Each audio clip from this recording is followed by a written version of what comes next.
I'm Todd Inman. I'm a board member for the National Transportation Safety Board. I'm the on-scene board member for this accident. With me is Shahoon Chin, our investigator in charge. Now, before I tell you about our progress to date, I do want to again extend our sincere condolences to everyone that is involved in this crash. A little while ago, I had a chance to meet with the families of those who may have perished or the survivors from the ground part of this. And it's a very tough time for everyone. We understand that. We can certainly appreciate everything they're going through, and our condolences are going out to them extensively. Our family assistance group has been working to assist and inform these families and survivors. They will continue to do this support to all the families who lost loved ones and those that may still be missing throughout the entire investigation, both on scene and before we issue our investigative report. Now, let me stress one thing. Our first and foremost priority is the recovery of those who are still missing.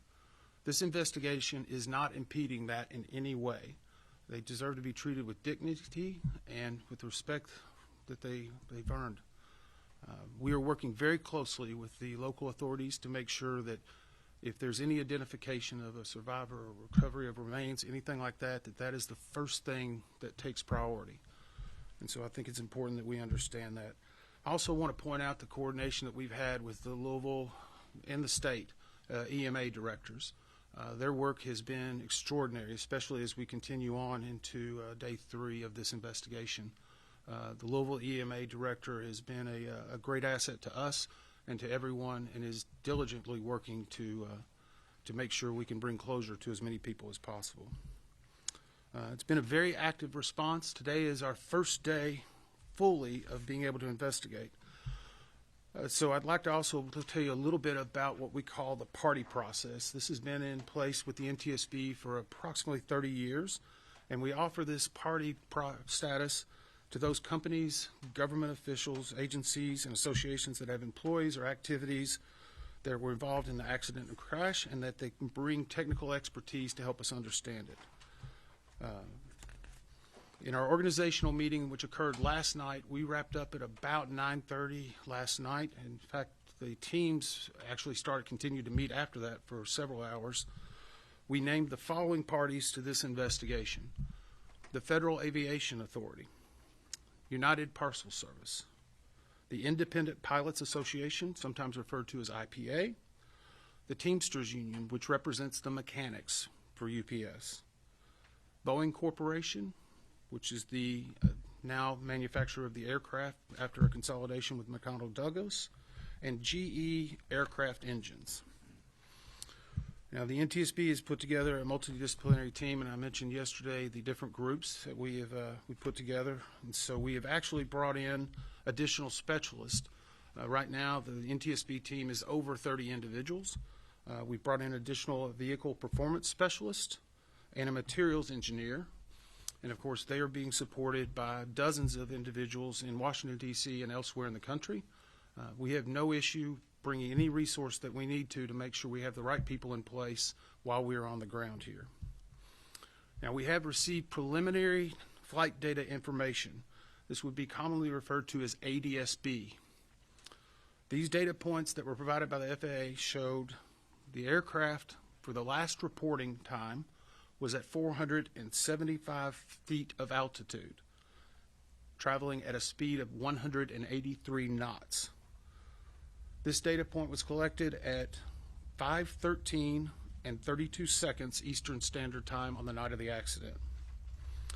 This information will be coupled with the flight data recorder information and other information that we receive that will help us prepare a timeline of exactly what occurred and in what progression, what was known in either the cockpit or on the ground, and it is another important part of the information.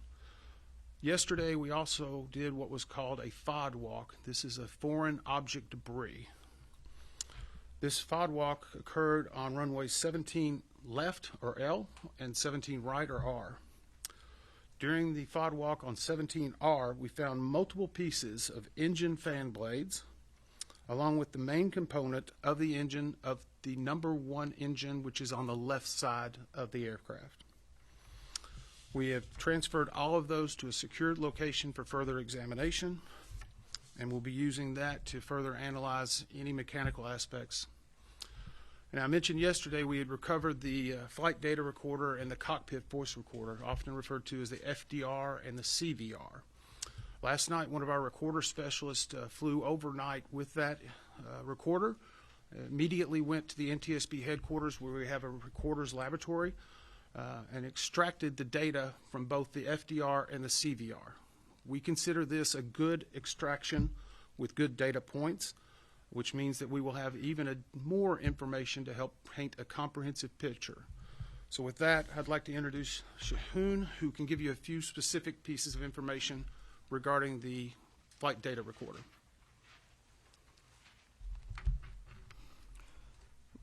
Both recorders were recovered and disassembled at the NTSB Recorders Lab in Washington, D.C. The FDR, or the flight data recorder, download was successful. It had about 63 hours of data over 24 flights, which included the accident flight. This FDR recorded about 420 parameters. Those parameters included altitude, airspeed, engine information, as well as system statuses for the onboard systems installed. The NTSB will form an FDR group at Washington, D.C. at our headquarters in the coming day. The CVR, or the cockpit voice recorder, was also successfully downloaded. That contained about 2 hours of audio, which included the accident flight. The CVR group will convene at the NTSB in the coming day to do a transcription of the recorded audio for the accident flight. Thank you. And let me reiterate again, the NTSB does not release the audio of any cockpit voice recording. A transcript ultimately will be made available of the pertinent information regarding the actual flight itself. As Shahoon said, this will take a few days to not only get the information, but to make sure it's validated and verified by the experts and the parties. So we will not be having any information on that for at least another day or two. So with that, we'll try to take a few of your questions. Again, I would ask that you raise your hand, tell me your name and the agency you represent. Joe. This plane was on the ground for over a month in San Antonio. And you represent? The Courier. Sir. This plane was on the ground for over a month in San Antonio. Was it there for repairs? You know, major repairs were done. Was a C check or a D check done? And were the engines removed and pylons removed? So the question for those who may be watching is, we understand that the plane was in San Antonio, Texas for approximately 6 weeks, and what type of maintenance or what type of work was done on that. We are aware that this aircraft was there in San Antonio. We have actually started to pull those records down. We have a specific group that is that has experts in not only maintenance but repair, job cards, and all of the requirements of that. We're currently downloading that information and going back, and we will actually, as part of the investigative process, we will go back even further from that to get additional pertinent details about certain inspections and checks based on the age of the aircraft, and we will move forward and we will look at every piece of maintenance that was done, even from the San Antonio time all the way to the date of the flight. So those are pertinent and important information. We're aware of it, but it's going to be a laborious process to go through everything, especially whenever you're talking about 6 weeks of being there. We're also pulling CCTV information from the field to be able to understand anything that was being done around the aircraft in the days leading up to it. Yes, ma'am. Valerie Chen with WDRB News. There were reports that the plane was delayed that day as the engine was being worked on. Can you confirm that, and what details do you have? So the question was, there's reports regarding delays in regard to the engine before the flight. We've queried, and UPS has told us at this time there were no maintenance work done on the aircraft in question immediately prior to the flight that would delay it in any way, shape, or form. Obviously, one of our jobs is to make sure we verify anything that we may learn through multiple sources, but nothing to this point has been presented to us to dispute that. So our belief is today that there was not a maintenance issue regarding that aircraft prior to the flight subject. Tom? Mr. Redmond, there was some reporting to suggest that the crew of that plane they were supposed to be on a different plane, and and that plane was swapped out for a maintenance issue. In other words, they were on the second plane to take to Honolulu. The previous plane that they had been assigned to may have been swapped out because of its own maintenance issue. Are you aware of that? And also, can you speak to if there is a broader concern about the MD-11, what steps will you take to ensure that that word is spread out and maybe there's a fleet-wide inspection? You know, each time you ask a question, Tom, you ask two. But that's okay. That's okay. That's okay. Thank you. The question was in regard to the incident aircraft, and that there's been some reporting or discussion of whether or not it had been swapped out by that crew to take a different plane to on its Honolulu flight. Right now, we've not gotten any specific information on it. The good news is UPS, their flight scheduling, and all of their crews are being very cooperative with us, providing everything we need. So we will go back and look at that history, because whenever a crew is assigned, obviously sometimes that's a last-minute change. But with cargo operations, it doesn't happen very quickly if you have to move a lot of cargo and other things. So the good news is, again, we've got CCTV footage. We can be able to identify and validate that very quickly, but it is one part of the pre-flight information that will be part of our report. The second question was in regard to the MD-11s. And I can say this, you know, every aircraft, based on its age, the number of hours and cycles, has to go through a series of checks that have been tested and verified over many years of this plane flying. We are going back and looking to confirm every one of those checks were conducted and to verify. And sometimes in accidents like this, we may make recommendations for a different check or a different type of work to be done.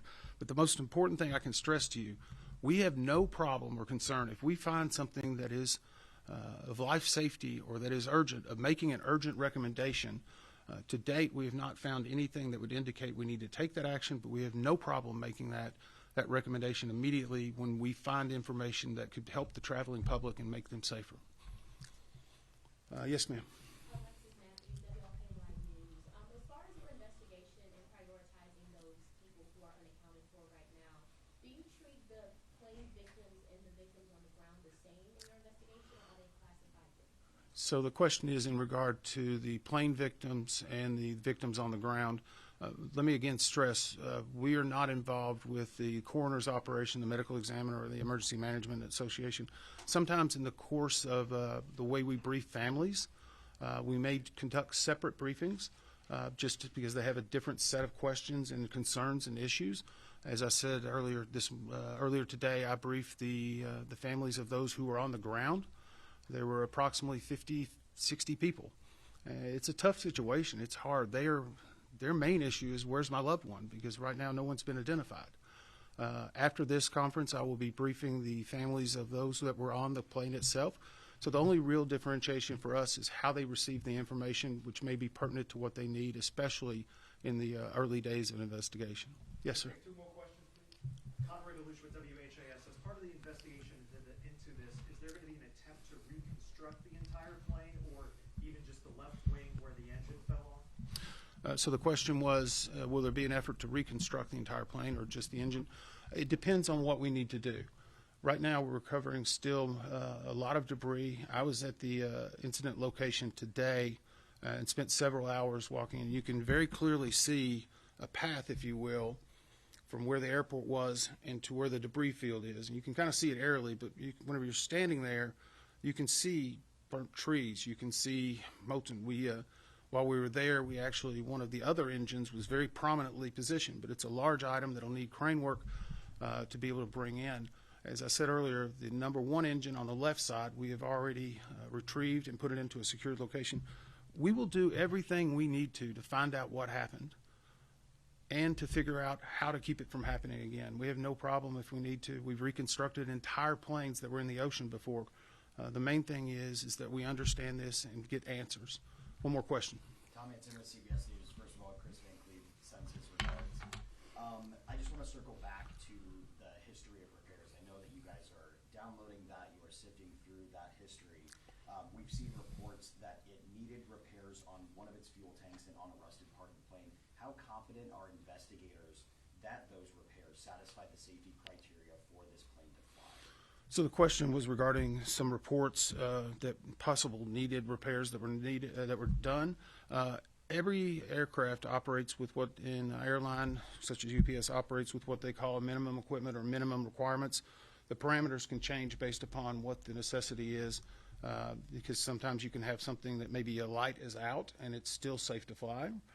So there's a lot of information. The good news is we have a number of MD-11 pilots and mechanics that are all certified or instructors. Last night during our organizational meeting, the parties that were named to it and the individuals all had to give their background. We have hundreds of years of experience on the MD-11 and its maintenance, so I feel very comfortable that those experts are going to be able to see if any repairs should have been done or not. And again, if it's something we learn from this investigation, we have no problem making an urgent recommendation in order to correct the future activities to ensure the traveling public is safe. Thank you very much.